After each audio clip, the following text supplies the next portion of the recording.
વડોદરા શહેરના છાણી સ્મશાનમાં લાકડા મુદ્દે વિવાદ થયો, જેમાં ભારતીય જનતા પાર્ટીના પૂર્વ સ્ટેન્ડિંગ કમિટીના ચેરમેન અને કોંગી કાઉન્સિલર આમને સામને આવી ગયા છે. છાણી સ્મશાનમાંથી લાકડા આસપાસના ગામોમાં મોકલવામાં આવી રહ્યા છે તેવી જાણ થતાની સાથે જ કોંગી કાઉન્સિલરો છાણી સ્મશાન ખાતે પહોંચી ગયા અને તેમણે વિરોધ નોંધાવ્યો. આખરે આખો જ આ મામલો છાણી પોલીસ મથક સુધી પહોંચ્યો હતો. આસપાસના ગામમાં આ જે સ્મશાનના લાકડા છે તે મોકલવામાં આવી રહ્યા હોય તેવી જાણ થતાં કોંગી કાઉન્સિલર હરીશ પટેલ અને જા દેસાઈ તેઓ સ્મશાન ખાતે પહોંચ્યા અને તેમણે આ મામલે વિરોધ નોંધાવ્યો. જો કે જે ટ્રસ્ટના ટ્રસ્ટી સતીશભાઈ પટેલ છે તેમનું કહેવું છે કે કોંગી કાઉન્સિલરો દ્વારા વગર કારણે વિરોધ કરવામાં આવી રહ્યો છે. એક વગર કારણનો વિવાદ તેઓ ઊભો કરી રહ્યા છે. આ કોઈ વિવાદ છે જ નહીં. જો કે કોંગી કાઉન્સિલરનું કહેવું છે કે આ રીતે લાકડા અન્ય ગામોમાં ન મોકલી શકાય અને ટ્રસ્ટ તરફથી એ જવાબ આપવામાં આવ્યો છે કે લાકડા ટ્રસ્ટના હોવાથી તેને જરૂરિયાતમંદ ગામના મોકલવામાં આવી રહ્યા છે. આવું નિવેદન ટ્રસ્ટના ટ્રસ્ટી સતીશભાઈ પટેલનું સામે આવ્યું છે. છાણી ગામના લાકડા અન્યત્ર કેમ મોકલવામાં આવી રહ્યા છે, આ બાબતે વિવાદ સર્જાયો અને ત્યારબાદ ઝપાઝપીના દ્રશ્યો પણ સામે આવ્યા હતા અને આખરે મામલો છાણી પોલીસ મથક સુધી પહોંચ્યો. જો કે ભારતીય જનતા પાર્ટીના એક મોટા નેતાની સમજાવટથી બંને પક્ષે આખરે સમાધાન કર્યું હોય તેવી માહિતી મળી છે.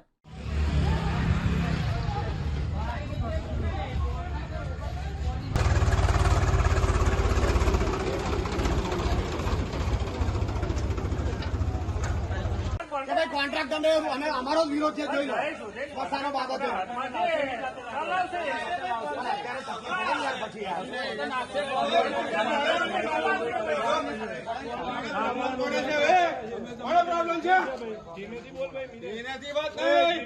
અમે 7,000 રૂપિયા કોન્ટ્રાક્ટરને આપણે નહીં હાલવાના. ભરેલો જ છે, અમે બી નખાયેલો છે. કોને નખાય? અમે નખાયેલો છે લાકડો. લઈ જા ભાઈ. એવું લઈ જવાનો. અરે પબ્લિક માટે આપેલો છે. ઘેર લઈ જવા માટે નહીં લઈ ગયા ભાઈ.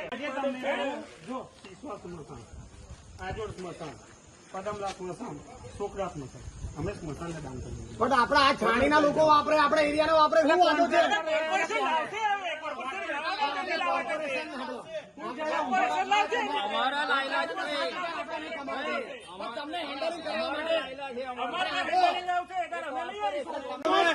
અમે માલિક રહી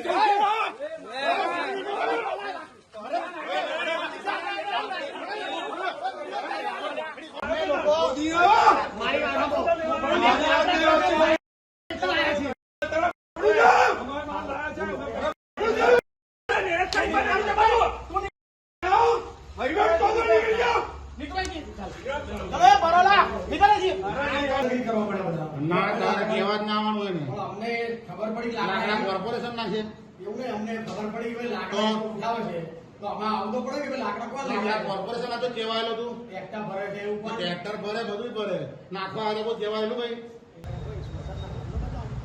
તમારા જે પણ આગેવાનો હોય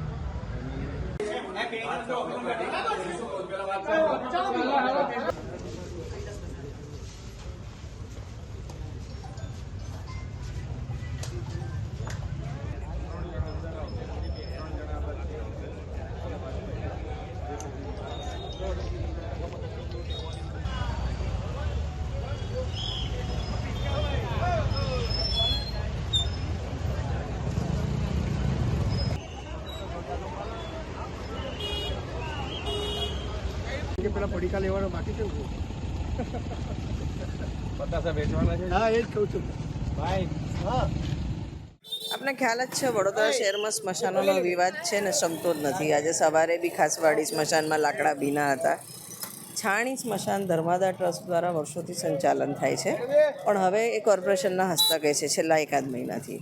ત્યારે આજે અજાણ્યા લોકો લગભગ 13 ટ્રેક્ટર લાકડા સ્મશાનમાંથી લઈ જતા હતા. એ લોકોની ફરિયાદ મળતા અમારા સાથી કાઉન્સિલર્સ ત્યાં પહોંચ્યા ત્યારે ટ્રસ્ટના જે ટ્રસ્ટીઓ હતા એમની સાથે કંઈક વિવાદ થયો અને લાકડા એમના ટ્રસ્ટના છે ને એમના આજુબાજુના ગામોમાં દાન આપ્યું છે એ રીતની વાત થઈને વિવાદ થયો. વિવાદ અંતે સામસામે ખરાબ વર્તન થયું એટલે પોલીસ સ્ટેશનમાં આવીને અમારા સાથી સભાસદ હરીશભાઈ અને ઝાભરવાડે ફરિયાદ કરી છે. સામસામે ફરિયાદ નોંધાવી છે અને એકચ્યુઅલી વાત એવી છે કે જ્યારે કોર્પોરેશનના હસ્તક કોઈ બી પ્રિમાઇસ જાય તો ત્યાંથી કંઈ બી લેવાનું હોય તો કોર્પોરેશનની પરવાનગી લેવી જોઈએ. એટલે ક્યાંક ચૂક ટ્રસ્ટમાં બી થઈ છે અને આ બાબતે અમે મ્યુનિસિપલ કમિશનરશ્રીને બી ફરિયાદ કરી છે અને જે યોગ્ય હશે એ કાર્યવાહી કરશે.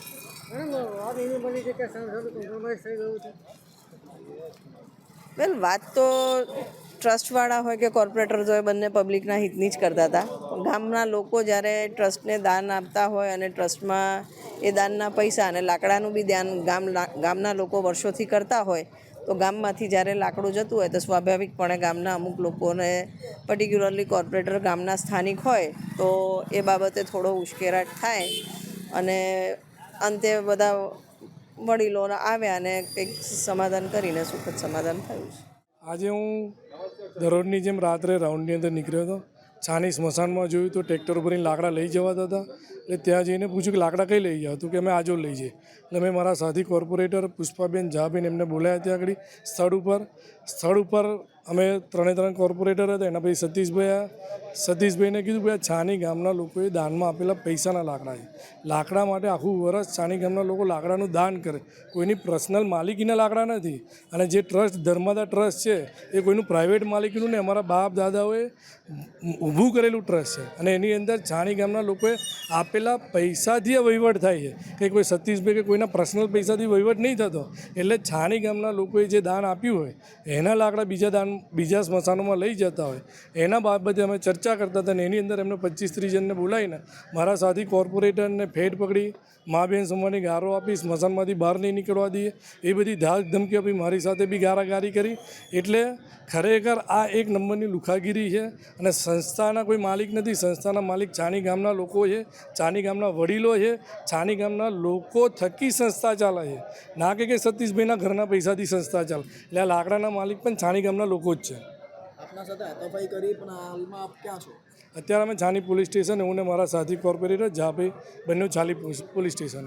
શું આગળની કાર્યવાહી કેવી રહેશે? એ આગળ અમે તમને જણાવીશું. છાણીના સ્મશાન બાબતે હરીશભાઈ પટેલે અમારા સાથી કોર્પોરેટર અમને ફોન કર્યો કે ભાઈ અહીંયાથી લાકડા ભરી જાય છે.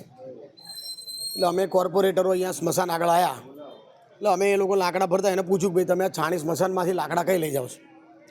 તો એટલે પૂર્વ ચેરમેન સતીશ પટેલે એને પૂછ્યું ભાઈ મેં ભરાયેલા લાકડા છે એટલે હું આપી દઉં છું. આજોડ ને સિસવા અને પદમલા બાજુ આપી દઉં. તો અમે એવું કીધું કે છાણી ગામના નાગરિકો વાપરે એની માટે લાકડા છે. છાણી ગામના દાતાઓએ આ પૈસા આપેલા છે.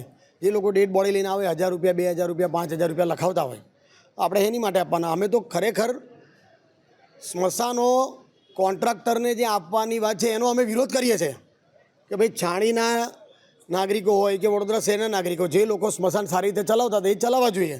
અમે તો એને વિરોધ જ કર્યો હતો કે ભાઈ કોન્ટ્રાક્ટ પ્રથા ના થવી જોઈએ. પણ અમારો કહેવાનો મતલબ એ હતો કે આ સ્મશાનમાંથી લાકડા અત્યારે રાત્રે ભરી જાય છે ટ્રેક્ટરોથી, એ શેની માટે ભરી જાય છે? એટલામાં સતીશભાઈ પટેલ એના બધા માણસોને લઈને આવ્યા અને અમારી પર રીતસરનો દાદાગીરી કરી, ગાળો બોલ્યા, જેમ તેમ બોલ્યા, હુમલો કર્યો. એટલે હા, હાથાપાઈ કરી, આ બધું કર્યું છે. બેફામ ગાળો બોલતા હતા.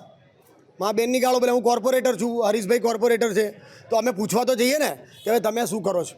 બેફામ ગાળો બોલ્યા, હાથાપાઈ કરી, મારામારી કરી. એટલે આ પ્રકારનું કૃત્ય કર્યું છે.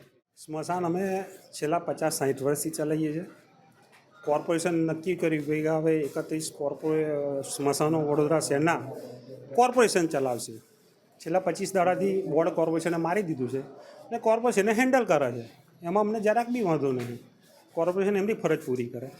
આ લાકડા જે ભર્યા હતા એ અમે અમારા ટ્રસ્ટ, અમારા ગામના વડીલ પ્રજાજનોના સહકારથી ભર્યા હતા. હવે કોન્ટ્રાક્ટ અહીં આપી દીધો.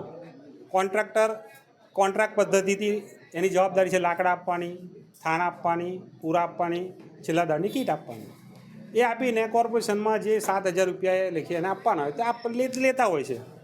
આ કોર્પોરેશનના કોન્ટ્રાક્ટરે વહીવટ કરતો હોય તો પછી આ અમારા લાકડા હતા એ અમે કહ્યું ભાઈ અમે દાનમાં કરી દઈએ. આજુબાજુ ગામમાંથી સિસવા છે, દુમાળ છે, આજોડ છે, સોગડા છે, પદમલા છે, રનોલી છે, આ ગામના સરપંચોને બોલાયા અને અમે લોકો આ લાકડા અમારા જે છે અમે દાનમાં આપી દીધા. આ લાકડા ભરતા હતા ને એમાં 3 કોર્પોરેટર આવી અને અમારા આજુના ભાઈઓને ધમકાવવા મળ્યા કે તમે લાકડા કોને પૂછીને ભરો છો ભાઈ? કે કોના લાકડા છે? હું આવ્યો, મને કે તમે હિસાબ લાવો.